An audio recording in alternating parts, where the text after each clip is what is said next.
ဒီနေ့ဗီဒီယိုကတော်တော်ရှည်ပါမယ်ဘာလို့လဲဆိုတော့ကျွန်တော်တို့ဒီနေ့လာကုန်ရက်မှာမန္တလေးကုန်စည်တိုင်းမှာရှိတဲ့ကုန်ပစ္စည်းတွေရဲ့ဈေးနှုန်းတော်တော်များများကိုကျွန်တော်အသေးစိတ်ပြန်လည်မျှဝေတင်ပြပေးသွားမှာဖြစ်တဲ့အတွက်ဗီဒီယိုလေးကိုစိတ်ဝင်စားတဲ့ဈေးနှုန်းတွေကိုအသေးစိတ်သိရှိလိုတယ်ဆိုရင်တော့အဆုံးထိလိုက်ပါကြည့်ရှုပေးဖို့တောင်းဆိုပါတယ်ခင်ဗျာ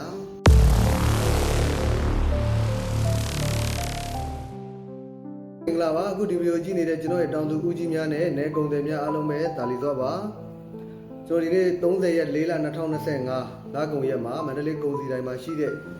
ကုန်ပစ္စည်းတွေရဲ့ဈေးနှုန်းချုပ်ကိုကျွန်တော်ပြန်လည်မျှဝေတင်ပြပေးသွားမှာဖြစ်ပါတယ်ခင်ဗျကျွန်တော်တို့ပထမဦးဆုံးအနေနဲ့ကျွန်တော်ကလပ်ပဲဈေးနှုန်းလေးကိုစတင်ပြပြပေးသွားမှာဖြစ်ပါတယ်ကလပ်ပဲဗီဒူးတွေဆိုလို့ရှိရင်59.253တင်းဝင်ဈေးကို2,400,000 3,000 2,400,000 ခွဲ 2,400,000 ပတ်ချလဲလောက်အယောင်းဝယ်ဖြစ်တယ် V7 ဆိုလို့ရှိရင်3တင်းဝင်59.253တင်းဝင်ဈေးကို2,600,000 2,600,000 ခွဲနဲ့929ကို56.253တင်းဝင်ဈေးကို2,300,000နဲ့3,000 2,300,000 ခွဲပတ်ချလဲအယောင်းဝယ်ဖြစ်ပါတယ်နောက်ဆုံးကလပ်ပဲကတော့ကျွန်တော်တို့ထိုင်ဝမ်ဖြစ်တယ်ထိုင်ဝမ်ကလည်း56.253တင်းဝင်ဈေးဖြစ်ပြီးတော့မှ2,200,000 ပတ်ချလဲတော့ဒီနေ့အယောင်းဝယ်ဖြစ်သွားတာကိုကျွန်တော်တွေ့ရှိရပါတယ်ခင်ဗျာနောက်ထပ်ကုန်ပစ္စည်းတစ်ခုကတော့လူကြီးမင်းတို့အရန်မေးပေးနေတဲ့ပဲစင်းကုန်တွေဖြစ်ပါတယ်ပဲစင်းကုန်တွေကဒီနေ့ဈေးကွက်ရဆိုလို့ရှိရင်3တင်းဝင်60ပိတ်တာကို2,900,000ပတ်ချလဲလောက်ပဲအယောင်းဝယ်ဖြစ်တာကိုကျွန်တော်တွေ့ရှိရပါတယ်ဗျာနောက်ထပ်ကုန်ပစ္စည်းကတော့ကျွန်တော်တို့ပဲရင်ဖြစ်တယ်ပဲရင်ကတော့ဒီနေ့လကုန်ရက်မှာထကုန်သွားတယ်လို့လည်းပြောလို့ရတယ်ဝယ်လက်လဲစုံတယ်ဝယ်လက်လဲများတယ်ဈေးလဲတက်တယ်ပေါ့နော်ကျွန်တော်မနေ့ကတင်ပြသွားတယ်ပဲရင်အဝါဆိုလို့ရှိရင်2,300,000လောက်ကနေ2,100,000လို့ကျွန်တော်ပြောထားတယ်ဒီနေ့ကအဲ့လိုမဟုတ်2,100,000လောက်ကနေ2,100,000ခွဲကျွန်တော်တို့ပစ္စည်းတော်တော်ကြိုက်လို့လာမယ်ဆို2,200,000လောက်ထိကိုဒီနေ့လိုက်ဝယ်တာကျွန်တော်တွေ့ရှိရပါတယ်ခင်ဗျာ60ပိတ်က3တင်းဝင်ဈေးဖြစ်ပါတယ်ခင်ဗျာနောက်ထပ်ကုန်ပစ္စည်းတစ်ခုကတော့ပဲနီပြဖြစ်ပါတယ်ခင်ဗျာပဲနီပြဆိုရင်3တင်းဝင်ဈေးကို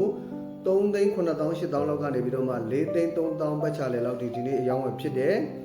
တချို့ပစ္စည်းလာလို့ကင်ထားခြင်းတဲ့လူတွေကတော့4သိန်းခွဲလောက်ထိអော်ကြတယ်ပေါ့ခင်ဗျာဈေးကတော့ကျွန်တော်တို့ကြိုက်အောင်ကြိုက်ဝယ်ပေါ့နော်ပစ္စည်းအရေးသေးပေါ်မူတည်ပြီးတော့မှဈေးနှုန်းလေးတွေကွာဟတာဖြစ်ပါတယ်ဗျာနောက်ထပ်ကုန်ပစ္စည်းတစ်ခုကတော့ကျွန်တော်တို့ပဲရင်နေဖြစ်ပါတယ်ပဲရင်နေကဆိုလို့ရှိရင်ကျွန်တော်အရင်မတိကတင်ပြပေးထားတဲ့ဈေးနဲ့ဒီနေ့ဈေးကတော့ဒါကွာဟမှုတော့မရှိဘူး60ပိတ်တာ3တင်းဝင်ဈေးကိုသူ့ရဲ့အရေးသေး quality ပေါ်မူတည်ပြီးတော့မှ2,400,000 2,500,000ပတ်ချလဲလောက်ဒီနေ့အယောင်းဝယ်ဖြစ်တော့ကျွန်တော်တွေ့ရှိရပါတယ်ခင်ဗျာပြီးတော့ကျွန်တော်ကိုဒီမှာနှမ်းသေးလေးတွေလည်းကျွန်တော်မေးထားတာတွေ့တယ်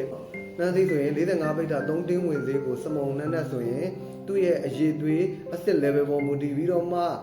6,900,000 လောက်ကနေပြီးတော့မှ9,500,000 ပတ်ချလဲလောက်ထိကိုအယောင်းဝယ်ဖြစ်တာကိုကျွန်တော်တွေ့ရှိရတယ်9,500,000တွေကတော့လုံးဝအကျိုးဖို့ထွက်ကြီးတွေပေါ့ခင်ဗျာအစ်စ် level ကောင်းမယ်ရုပ်လှမယ်နှမ်းချောမယ်ပေါ့ဗျာအဲ့ဒီအရေးသွေးတွေပေါ့နော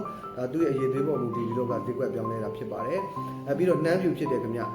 45ပိတ်တာ3တင်းဝင်ဈေးကို3,400,000 လောက်ကနေပြီးတော့3,500,000 3,500,000 လောက်ထိတော့ကျွန်တော်ဒီနေ့ဝယ်လိုက်တာကိုကျွန်တော်တွေ့ရှိရပါတယ်ခင်ဗျာနှမ်းညိုဈေးကွက်လေးရှိတယ်နှမ်းညိုဆိုရင်လည်း45ပိတ်တာ3တင်းဝင်ဈေးကို3,000,000 လောက်ကနေ3,100,000 3,200,000 ပတ်ချလဲလောက်ထိဒီနေ့အယောင်းဝယ်ဖြစ်တာကိုကျွန်တော်တွေ့ရှိရပါတယ်ခင်ဗျာ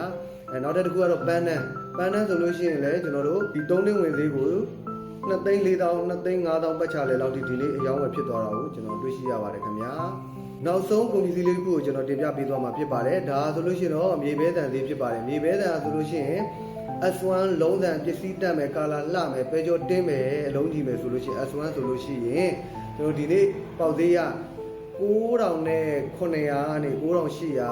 နောက်ဆုံးလုံးဝရှယ်ကြီးဆိုရင်1,000လောက်ထိတို့ဒီနေ့တစ်ထုပ်နှစ်ထုပ်ရောင်းဝယ်ဖြစ်သွားတာကိုကျွန်တော်တွေ့ရှိရတယ်ရေသွေးကောင်းရင်ကောင်းသလိုကျွန်တော်တို့ဈေးကွက်ကတော့လိုက်မှာဖြစ်တယ်လူကြီးမင်းတို့ဒါလည်းဒီပစ္စည်းတွေကိုရေသွေးပြည့်မီအောင်ထုတ်နိုင်ဖို့လိုအပ်ပါတယ်သူတို့ပဲကြိုက်ပြီဆိုလို့ရှိရင်ဈေးပေးဖို့ကဝင်မလေးဘူးဒါအရင်ရက်ကလည်းကျွန်တော်ပြောထားတယ်ပေါ့နော်ဒါပေမဲ့တခုရှိတာအောက်ကအနီတန်လေးကတော့ကျွန်တော်တို့စီဆက်ဖက်တွေကစောင့်ကြည့်နေတဲ့ကာလဖြစ်တယ်ဈေးတန်းလေးပြန်အေးနေတယ်လို့ပြောလို့ရတယ်စီဆက်ဖက်တွေဒီကာလထဲမှာဈေးထိုးတက်သွားမလားဒါမှမဟုတ်သူတို့ဒီလိုမျိုးစောင့်ကြည့်နေတဲ့ကာလအတွင်းမှာရောင်းနဲ့ရောင်းလက်တွေကြောက်ပြီးတော့မှပြန်ပြီးဈေးလေးအေးသွားမလားဆိုတာကတော့ဒီတရက်နေ့တော့ကျွန်တော်တို့စောင့်ကြည့်ရမယ်အနီတန်ဈေးလေးကတော့ဒီလေးပို့ရတော့နည်းနည်းအေးတယ်လို့ပြောလို့ရတယ်ကြီးအဖြူစံတွေဘာတွေကတော့လူကြီးမင်းတို့ပစ္စည်းစာအရေးသွေးပြည့်မီအောင်တရုတ်ဝယ်လက်အကြိုက်တာ product တစ်ခုကိုထုတ်လုပ်နိုင်မယ်ဆိုရင်တော့လူကြီးမင်းတို့ဈေးကောင်းရမှာအမှန်ဖြစ်ပါတယ်ခင်ဗျာဗီဒီယိုလေးကိုအခုလိုရှေ့ကြီးဖြစ်သွားတာဖြစ်တဲ့အတွက်လည်းလွန်စွာပဲတောင်းပန်ပါတယ်ကျွန်တော်ကဒီလူပြောရမလဲကုန်ပစ္စည်းတော်တော်များများဒါချုပ်ပြီးတော့မှလူချင်းမင်းတို့အမေးများတဲ့ဟာလေးတွေကိုပဲဗ ပြောပြနေရတာဖြစ်သည့်အတွက်တော့ဗီဒီယိုရှည်သွားရင်လည်းကျွန်တော်တောင်းပန်ပါတယ်ခင်ဗျာဒီဗီဒီယိုအဆုံးထိကြည့်ပေးတဲ့တယောက်ချစ်တီတောင်းကျေးဇူးထူးပဲတင်ရှိပါတယ်ဒီကျွန်တော်တို့ရဲ့မန္တလေးကုန်စည်တိုင်းရဲ့နေ့စဉ်ပေါက်သေးလေးတွေကို